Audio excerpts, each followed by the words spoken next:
You know what record companies do? They put out music. And you know what they do after we've all bought that music?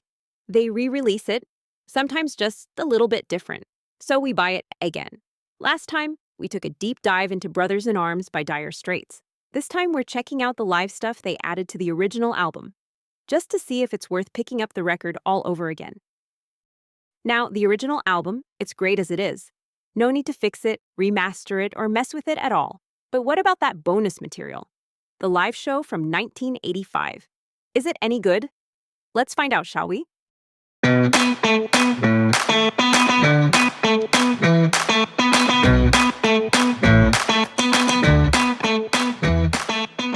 Hello, and welcome to a new episode of We're Only in It for the Music, a brand new YouTube series that takes you on a musical journey through videos about pop, rock, jazz, blues, soul, and funk.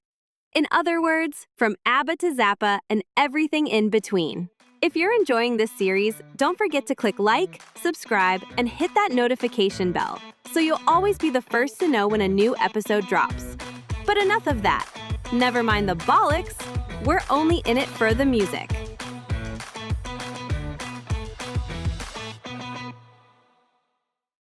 The 40th anniversary edition includes, alongside the original album, a previously unreleased live concert from 1985, spread across 2 bonus CDs.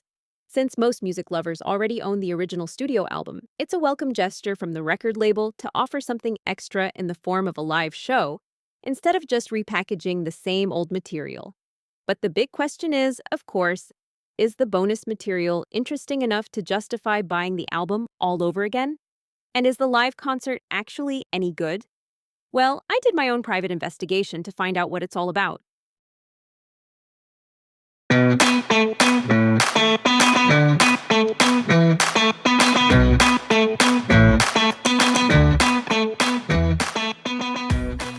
The concert, recorded in San Antonio, opens unexpectedly with an extended version of Ride Across the River.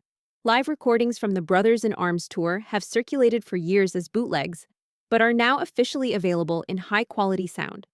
Espresso Love features a very 80s drum intro, which I normally find hard to listen to. I much prefer the Alchemy version from a few years earlier. Here's one from the new album, and we changed it a bit. Knopfler says, introducing One World.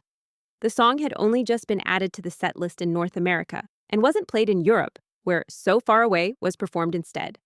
The track transitions into Romeo and Juliet, reminiscent of the On the Night live recording, where the band does something similar with Heavy Fuel and the Shakespearean classic. Private Investigations and Sultans of Swing deliver their usual fireworks and are among the many highlights of this live set. Why Worry, as mentioned in the previous episode, lacks its instrumental coda. What remains is 5 minutes of gentle meandering, a song that never quite takes off.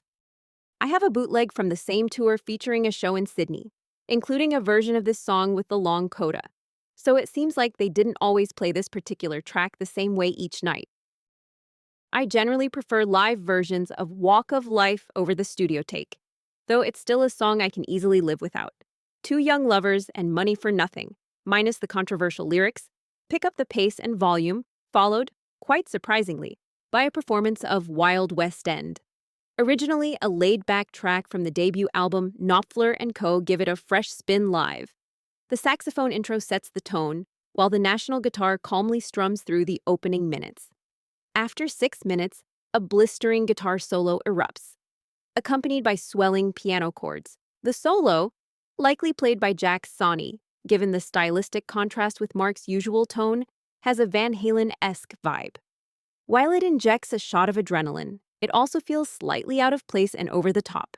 Even when Knopfler plays with speed, his solos never come across as flashy or muscular showmanship. Tunnel of Love stretches to nearly 20 minutes, complete with a background story about Spanish City in Newcastle, the Carousel Waltz intro, and full band introductions. It remains one of the absolute highlights of the band's entire body of work. Already iconic in 1985, Brothers in Arms leaves the crowd euphoric before the encore of Solid Rock and Going Home, theme from Local Hero.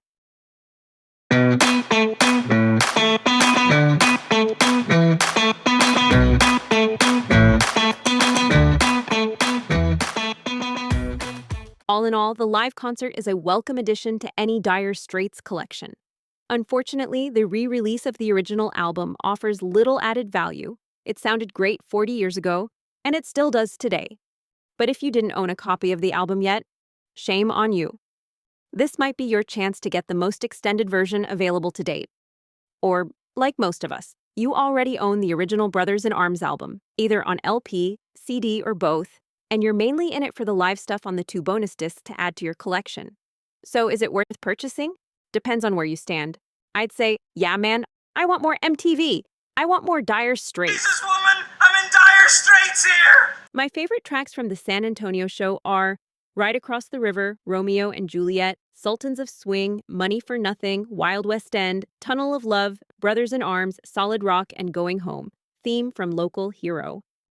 And that was episode 2. That was Dire Straits, Brothers in Arms, 40th Anniversary Edition. What do you think of Dire Straits? What are your thoughts on this reissue?